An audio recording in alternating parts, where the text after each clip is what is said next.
Então, pessoal, vamos dar continuidade às nossas discussões. Agora, na nossa segunda sala, nós estamos falando das escolas inovadoras. Eu vou dar um exemplo inicial da escola plural, que foi um processo que eu vivi pessoalmente. A minha tese, a minha dissertação de mestrado, foi observando uma escola do ensino médio, fazendo as mudanças, implementando o 4º ciclo de idade de formação. Essa minha experiência virou meu livro, o livro que chama Avaliação e Registro do Portfólio, ressignificando os espaços educativos nos ciclos das juventudes. Eu observo, então, uma escola de ensino médio. E neste livro, especificamente, você tem acesso à minha dissertação.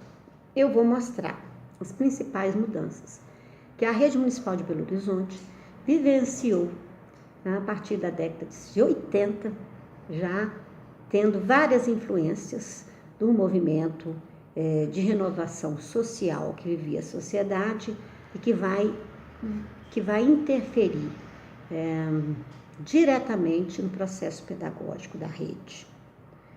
Este mesmo processos parecidos aconteceu em São Paulo, chamadas na Escola Cidadã, orientado e coordenado por Paulo Freire, a Escola Candanga, na década de 80 para 90 também, em Brasília, e outras escolas, todos, obviamente, de governos de esquerda que estavam chegando das prefeituras e implementaram sistemas parecidos. Eu gostaria de dizer que no entendimento das pesquisas que fizemos, o processo da rede, ele não foi um sistema em que a prefeitura chegou e disse: agora vocês vão ser escola plural. Ele nasceu de experiências pedagógicas que os professores vinham implementando desde a década de 80. Tá? Eu vou estar destacando algumas situações históricas para a gente chegar no movimento de renovação pedagógica vivido, que aconteceu, e que atualmente acontece por conta dos professores isoladamente, mas não é mais uma perspectiva de rede como foi implementado na época com o governo Patrus, na prefeitura, Miguel Arroio à frente da Secretaria Municipal. Quem os conhece sabe do que eu estou dizendo. Tá? Bom, então vamos. A década de 80 foi uma década de vivência da democracia, de luta pela democracia. Com esta luta instaurada socialmente, eu vou dizer de forma breve, o que a gente tem de mudanças importantes, que a gente não pode perder essa história, senão a gente fica à deriva da Rede Globo, e vai escutando o que ela diz e acreditando que ela está certa. Nós fizemos uma nova Constituição Federal em 1998.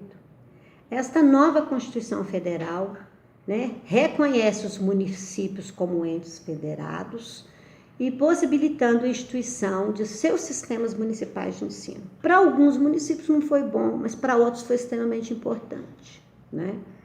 A década de 90, como desencadeamento de todo um processo de democratização, nós vamos ter a promulgação de uma nova LDB em 1996, que não era a que a gente queria, trouxe ainda resquícios muito fortes da tradição, mas ela já trazia novas possibilidades de alteração na gestão dos sistemas de ensino e muitas possibilidades que as escolas podem fazer e que não fazem, porque não querem mexer nas facilidades que já estão postas e colocadas há décadas.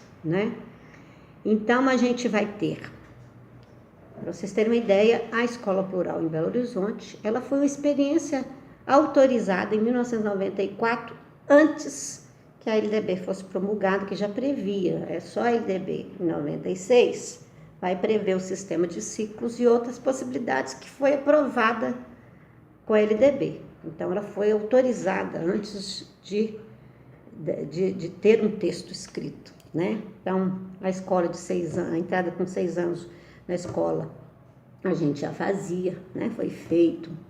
A questão do ciclo, a nova perspectiva de avaliação, a enturmação por idade, por ciclo.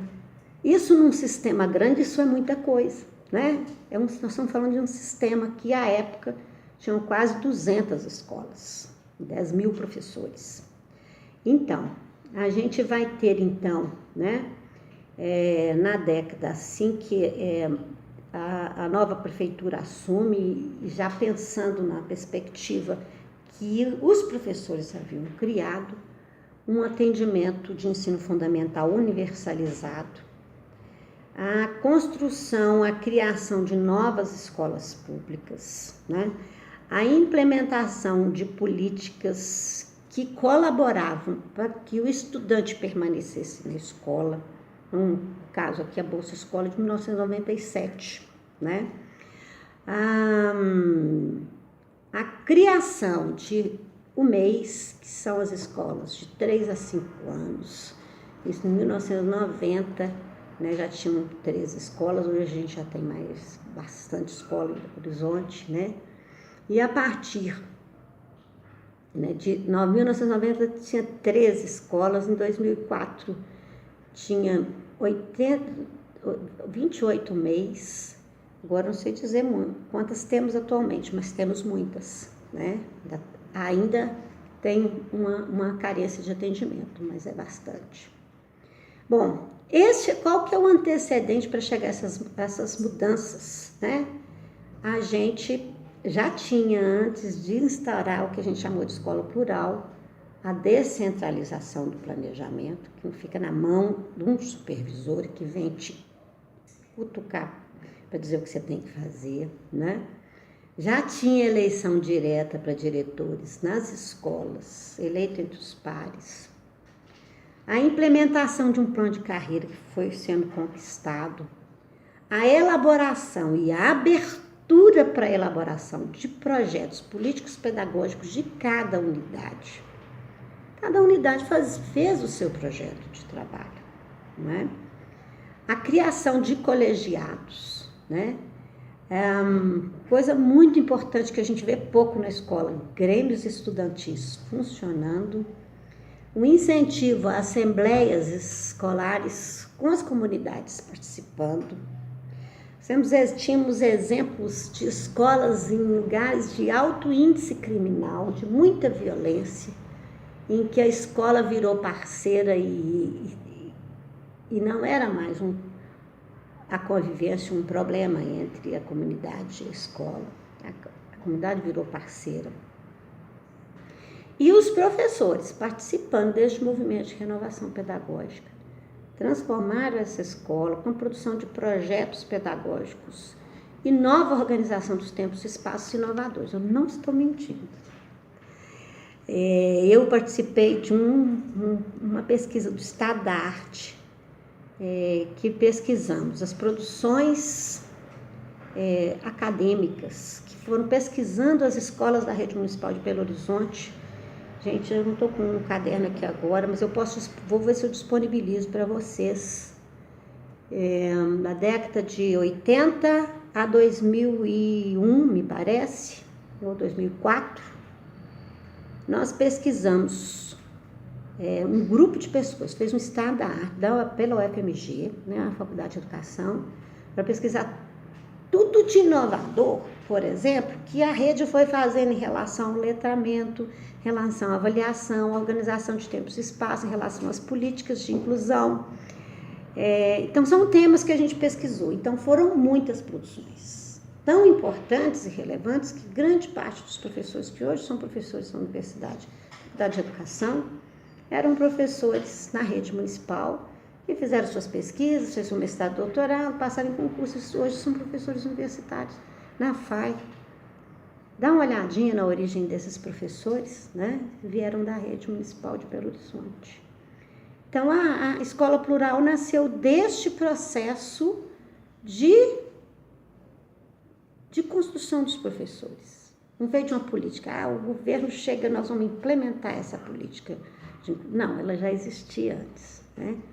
Então, considerou-se, né, o perfil dos estudantes, dos alunos e essas experiências inovadoras das escolas.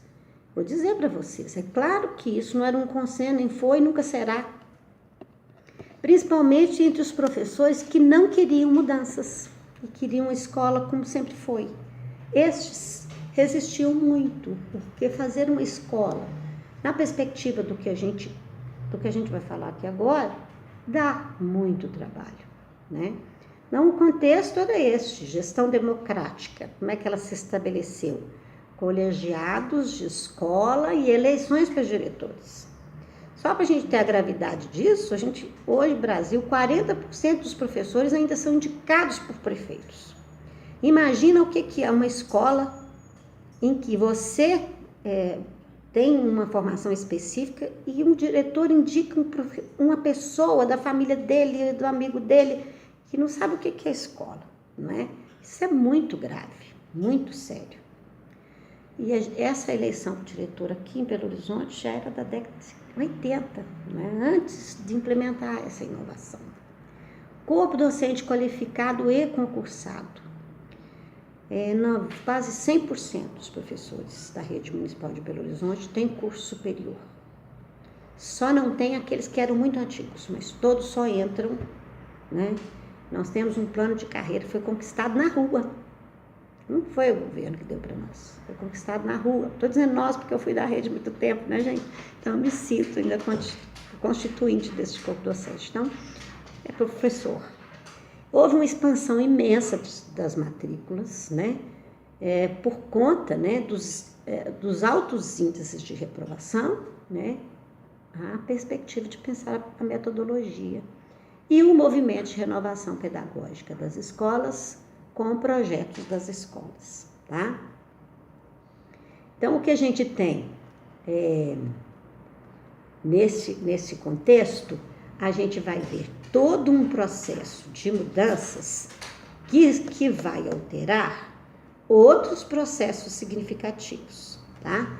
Então, o que a gente pensa aqui, olha? O que a gente destaca como mudanças, além das que eu coloquei aqui, que eu gostaria de dizer para vocês, foi a implementação dos ciclos de idades de formação. Então, os ciclos de desenvolvimento humano, de 0 a 9 anos, a gente tinha educação básica, educação infantil fundamental, os ciclos de escolaridade, né? Que a gente vai ter, então, por exemplo, o ciclo da infância, né? A gente vai ter a escolaridade das crianças, pensando, por exemplo, no ensino fundamental, 6, 7, 8 anos, o primeiro ciclo, o segundo ciclo, 9, 10, 11 anos, o terceiro ciclo, 12, 13, 14 anos, e o quarto ciclo, ensino médio, 15, 16, 17 anos, são os ciclos que eram divididos. Toda essa organização veio com orientações de como fazer isso, com formação para o professor, para que ele acompanhasse essa situação, né, de aprendizagem, e com isso, né, foi criado as discussões de inclusão escolar, de como fazer isso. A escola integral veio logo na sequência, e as escolas, a grande maioria, reorganizaram seus tempos e espaços com o que a gente chama de salas, gente, o nome da sala, salas preparadas para o conhecimento, que é o que a gente chama de as salas propícias para determinadas disciplinas. Então, o que acontecia com o processo de desenvolvimento das disciplinas, né? Nós tínhamos as salas ambientes, que lembrei o nome aqui agora, chamadas salas ambientes, né? As salas ambientes não era o professor que se deslocava, mas era o aluno que ia para a sala. Então, é um movimento muito importante, né? Num contexto da nossa escola, eu acho que a sala ambiente já dá um upgrade na escola importante, né? Isso dá para fazer. Outra coisa que foi importante foi a equalização da grade. Muitas escolas igualizaram seus tempos de disciplinas. Não dá para acabar com a disciplina. Ainda não. Seria legal, né, a gente pensar isso. Mas equalizar é importante, mas para isso também preciso formação. E ampliar o tempo da aula. O que a gente faz com a aula de 50 minutos? Então, no mínimo, a aula tinha 1 hora. E se equalizava, as aulas eram dobradas, então você tinha 2 horas de aula. Para eu fazer um projeto de trabalho, eu preciso de tempo, né? Para eu discutir um tema, um livro literário, para eu fazer cálculos matemáticos, não dá. Com 50 minutos, gente, não dá. Isso já eu acho que isso já está esgotado entre nós. Por que as escolas ainda não pensaram isso? Isso tem que ser revisto nas escolas. Nossa, a LDB permite isso totalmente. Não dá para equalizar, dá para pensar novas formas. O que não dá para a gente trabalhar com essa organização de ensino, 50 minutos, de provas e testes, que já está esgotado. E isso foi feito como experiências, né? Vale a pena ler algumas experiências. Junto com isso, uma série de outras questões foram elaboradas para que desse substância para isso, né? Cadastro escolar, um geoprocessamento, ampliação de vaga, pensar na materialidade, porque você muda tudo e não pensa na materialidade, pensar no salário do professor. É claro que nós nunca estaremos satisfeitos com nossos salários, mas os nossos salários aqui em Belo Horizonte, agora, né, está todo mundo reclamando, porque está difícil, mas nós, quando o patrão chegou, ele deu 100% de aumento para os professores. E nosso plano de carreira previa a cada 2 anos, ou prevê, para quem ainda 5% de aumento a cada 2 anos na progressão. Tem problemas, muitos problemas. Mas se a gente for comparar com os outros processos que estão ainda em maturação, foram conquistas que foram talhadas nas reivindicações dos professores, inclusive a renovação pedagógica. Bom, eu vou passar alguns slides para vocês verem isso. E há outros detalhes, mas eu não quero cumpridar muito essa nossa aula. Mas eu acho que eu trouxe elementos aqui importantes, que não são nenhum bicho de 7 cabeças, mostrando para vocês que mesmo uma escola tradicional, que a gente não vai poder quebrar a arquitetura, as pilares, porque são difíceis de mexer, dá para mexer, fazer aquela repaginada e dar uma nova forma para as nossas pedagogias. Eu acredito nisso, acredito que a gente pode fazer isso sim, tá? Tanto que eu estou aqui conversando com vocês. Que tal pensar isso para o ano que vem, hein? Junto com a gestão escolar, novos tempos de aula, salas ambientes. Que tal? Leva essa ideia para a sua escola, lê sobre isso, veja que as escolas já fizeram. Posso que você tem mais coisa bacana aí, que eu não sei também. Escreva sobre isso. Se você está fazendo experiências interessantes, exitosas, escreva. Traga as ideias, porque nós estamos precisando disso. Então, vamos embora, né? E a gente vai conversar um pouco mais sobre a Escola da Serra e a Escola da Ponte.